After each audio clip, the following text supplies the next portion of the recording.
Êxodo, versículo 1. Agora, estes são os nomes dos filhos de Israel, que entram no Egito com Jacó. Cada homem entrou em sua família: Ruben, Simeão, Levi e Judá, Issacar, Zebulon e Benjamim, Dan, Naftali, Gade e Asser.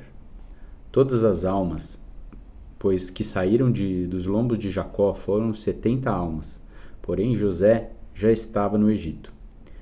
E José morreu, e todos seus irmãos e toda aquela geração.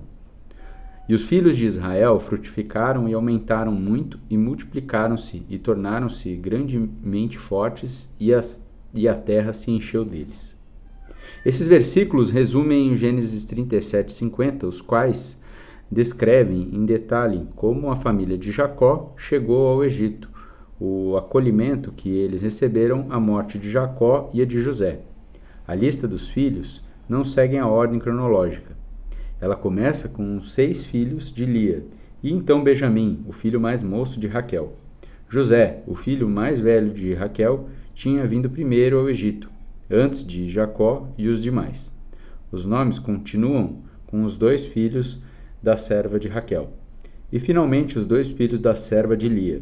Sem mencionar as mães, a disposição da lista reflete tensões familiares.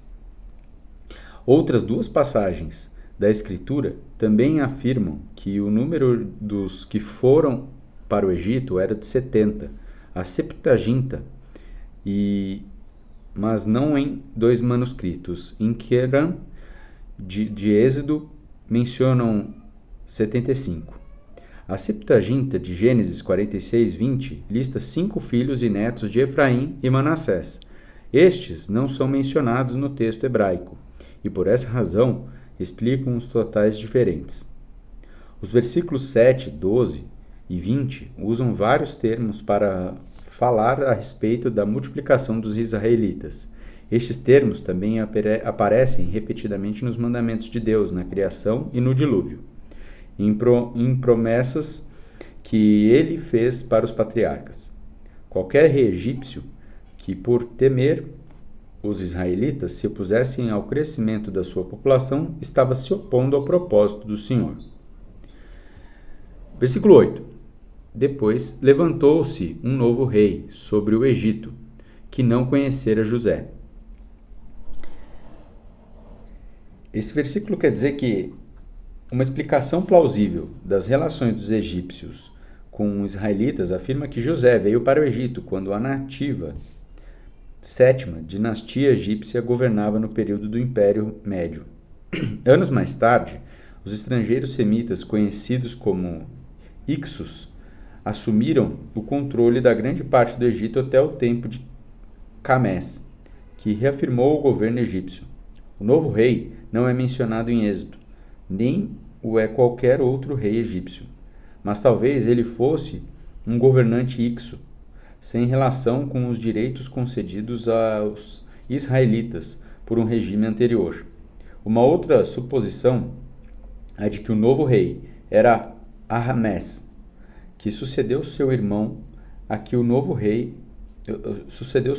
Camés como governante. Reinou cerca de 25 anos, completou a restauração do governo egípcio e fundou a 8ª dinastia e o período do Império Novo, período o qual o Egito exerceu uma poderosa presença no Antigo Oriente Próximo.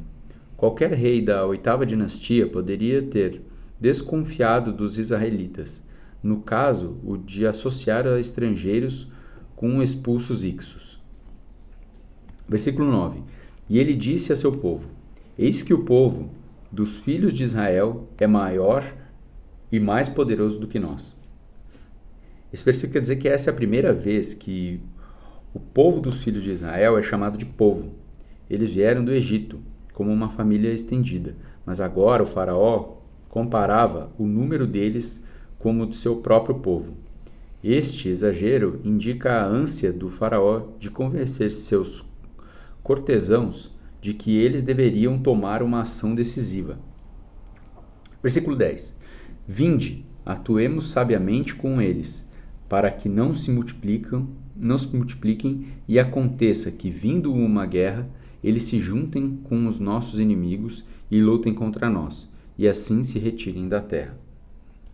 Esse versículo quer dizer que cidades de tesouros armazenavam produtos agrícolas e outros itens úteis como a parte da estratégia do rei de supervisão do país. 12.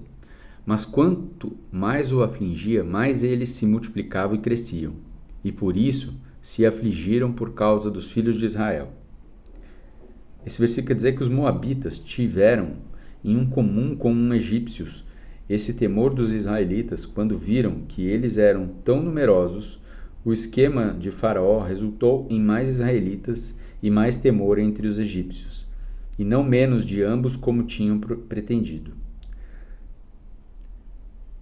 Versículo 13. E os egípcios fizeram os filhos de Israel servir com vigor, e tornaram a sua vida amarga com dura escravidão, com argamassa e tijolos, e todos os tipos de serviço no campo, e todos os serviços em que o fazia servir era com rigor.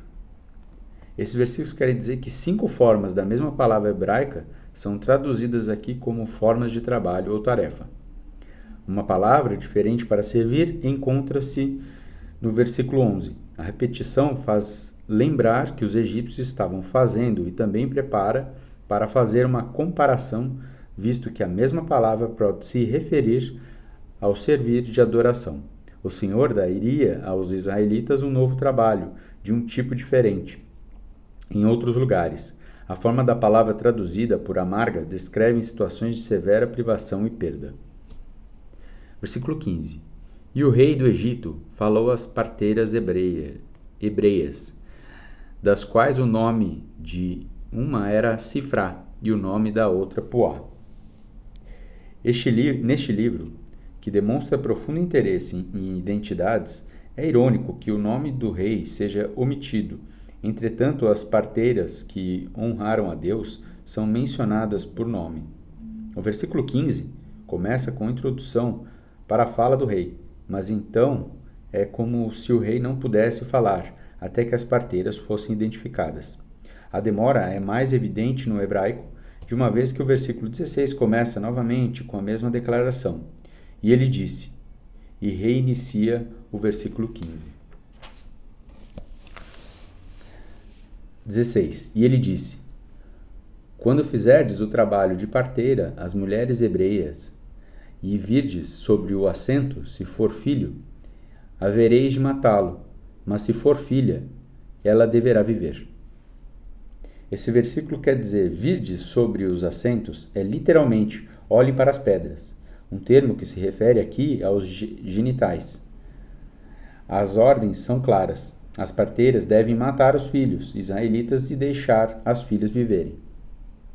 17. Mas as parteiras temiam a Deus, e não fizeram conforme o rei do Egito lhes ordenara, mas salvaram os meninos, deixando-os viver. 17 quer dizer que, ao deixar viver os meninos, as parteiras mostraram que elas temiam a Deus em vez do faraó. Versículo 18. E o rei do Egito chamou as parteiras e lhes disse, por que fizeste esta coisa e salvaste os meninos, deixando-os viver? Versículo 18 quer dizer que, do versículo 18 ao 20, e as parteiras disseram a Faraó, por que as mulheres hebreiras não são como as mulheres egípcias? Pois elas são vivazes e já deram à luz, antes que as parteiras cheguem a elas. Por isso, Deus agiu bem como as parteiras, e o povo se multiplicou e tornou-se muito forte. Esses versículos querem dizer que, verdade ou não, a desculpa das parteiras acerca da capacidade superior das mulheres hebreias deve ter sido crível, uma vez que o faraó não levou o caso adiante. Versículo 22. O faraó ordenou a todo o seu povo, dizendo, todo filho que é nascido deveis lançar ao rio, e toda filha persevereis com vida. Esse versículo quer dizer que quando o faraó ordenou a todo o seu povo, e seu desejo desesperado de matar os israelitas ficou evidente.